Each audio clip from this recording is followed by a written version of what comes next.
నమస్తే, వీటీవీ ప్రైమ్కి స్వాగతం. తిరుమల శ్రీవారి లడ్డూ ప్రసాదం మీద విష ప్రచారం ఆగడం లేదు. కోర్టులు చెప్పినా, స్వాములు చెప్పినా, సామాజికవేత్తలు చెప్పినా, ఎవరు చెప్పినా కూడా ఆ మాటలన్నీ కూడా పెడచెవిన పెట్టి కేవలం పొలిటికల్ స్టేక్ కోసమే ప్రచారాలు జరుగుతున్నాయి తప్ప దాన్ని చేసే భజన మీడియా, అధికార కూటమికి భజన మీడియా కూడా అంతకంతకు కూడా పేటరేగిపోయి ఇష్టం వచ్చినట్టుగా చేస్తున్నటువంటి పరిస్థితులు. ఎట్టకేలకు కమ్యూనిస్టులు కూడా, అంటే ఈ పంచాయతీ ఇదేదో అటు టీడీపీ కూటమికి వైసీపీకి మాత్రమే సంబంధం అన్నట్టుగా ఇన్ని రోజులుగా ఈ ప్రహసనం సాగింది. చివరికి మొత్తానికి ఏదేమైతే అయింది, కమ్యూనిస్టులు కూడా దీని మీద నోరు విప్పారు. వారు తమ ప్రసంగంలో చాలా అద్భుతంగా, చాలా చక్కగా, హోందాగా మాట్లాడారు. అదే సమయంలో సరిగ్గా అంతకు ముందు 1-2 రోజుల ముందు అనుకుంటాను, ఆర్ఎస్ఎస్ రాష్ట్రీయ స్వయం సేవక సంఘ్ కూడా ఒక లేఖని ఈ అంశానికి సంబంధించి ఒక లేఖను సంధించింది. ఈ లేఖలోని ప్రస్తావించిన ప్రధానమైనటువంటి అంశాలు ఏంటంటే, తిరుమల లడ్డూ ప్రసాదం పవిత్రతను కాపాడాలి,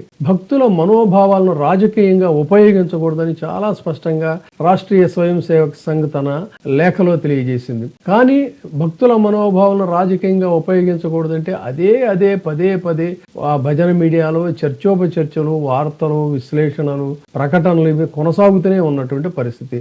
ఆలయ పరిపాలనలో పారదర్శకత అవసరం అని చెప్పని ఆర్ఎస్ఎస్ కూడా చెప్పింది. అంతకు ముందు స్వామీజీలు చెప్పారు, మనం ఒక వీడియోలో కూడా చెప్పాము. హనుమాన్ చౌదరి గారు ఆయన కూడా తన లేఖలో చెప్పారు. ఎవరిన్ని చెప్తున్నా కూడా ఇది చెవిటోడికి శంకూదినట్టుగానే ఉంది. అయితే శాస్త్రీయ పరీక్షల ద్వారా స్పష్టత ఇచ్చిన తర్వాతే దీని మీద ఏదైనా కూడా కొనసాగాలి. ఈలోపు దీని మీద వాదోపవాదాలు, రాజకీయ వాదోపవాదాలకి ఆలయ విషయాలు వేదిక కాకూడదు అని చెప్పిన ఆర్ఎస్ఎస్ చాలా స్పష్టంగా చెప్పింది. ఆలయ విశ్వాసం రాజకీయాలకు అతీతం కావాలి అని చెప్పిన ఆర్ఎస్ఎస్ చెప్తూ ఉంటే, సరిగ్గా అదే సమయంలో రాజకీయ భావజాలాలకు తూర్పు పడమరగా ఉండేటువంటి RSS, communist party, Marxist party కూడా తాజాగా నిర్వహించినటువంటి సమావేశంలో లడ్డూ అంశాన్ని రాజకీయ లాభాల కోసం వాడుకోకూడదని చెప్పని అన్నారు. శాస్త్రీయ నివేదికల ఆధారంగా మాత్రమే మాట్లాడాలి, భక్తుల విశ్వాసాన్ని దెబ్బతీసే ప్రచారం ఆపాలి, ప్రభుత్వంపై పారదర్శకత దర్యాప్తు కోసం ఒత్తిడి తీసుకురావాలని కూడా వాళ్ళు సైతం ఇంచుమించుగా అదే విషయాలను స్పష్టం చేశారు. మత భావాలను రాజకీయ ప్రయోజనాల కోసం ఉపయోగించడం తప్పు అని చెప్పి కమ్యూనిస్టులు చెప్పారు. ఆర్ఎస్ఎస్ వారు ఏం చెప్పారో సరిగ్గా కమ్యూనిస్టులు సైతం ఇదే మాట చెప్పారు. ఈ వివాదంలో కొన్ని ముఖ్యమైనటువంటి అంశాలు ఏంటంటే, ఒకవైపు రాష్ట్ర నాయకత్వం అంటే అధికార పార్టీ ఆరోపణలు చేస్తున్నటువంటి పరిస్థితి. దీని మీద కేంద్ర స్థాయి నాయకత్వం కూడా మౌనం పాటిస్తుంది.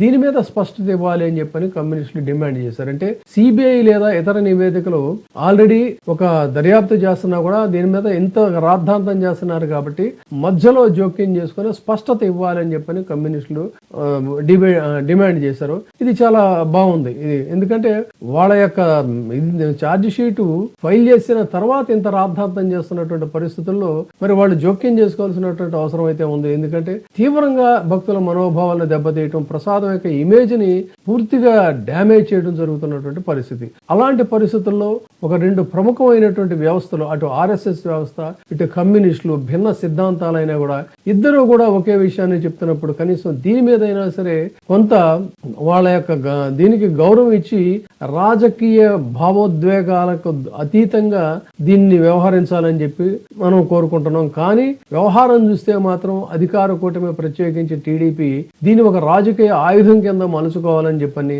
దీన్ని ఇలాగే లైవ్ లో ఉంచాలని చెప్పని కోరుకుంటుంది. మరి దీన్ని అయితే డెఫినెట్ గా మతాలకు అతీతంగా సంఘం యొక్క ప్రయోజనాల్ని వీటిల్ని ఆశించేటువంటి వాళ్ళు మాత్రం తీవ్రంగా నిరసిస్తున్నారు. అయినా కూడా డోంట్ కేర్ అన్నట్టుగా సాగుతున్నటువంటి పరిస్థితి మాత్రం చాలా దురదృష్టకరం.